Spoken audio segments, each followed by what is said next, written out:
bisogna dirlo come è, perché poi se andiamo sempre a giustificare gli allenatori, un uomo come Chiesa che viene messo sperduto al centro di un attacco, perché si deve parlare del modulo.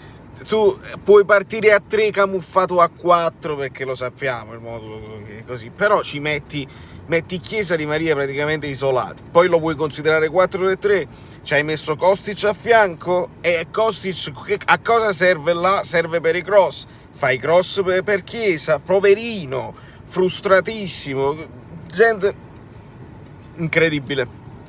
Di Marco poi segna proprio su errore di Kostic, che non sa fare la linea, che non attacca, cioè fa l'attaccante. L'Inter passa meritatamente in finale di Coppa Italia e Allegri dirà che complimenti, bravissimi, avete vinto una Coppa Italia.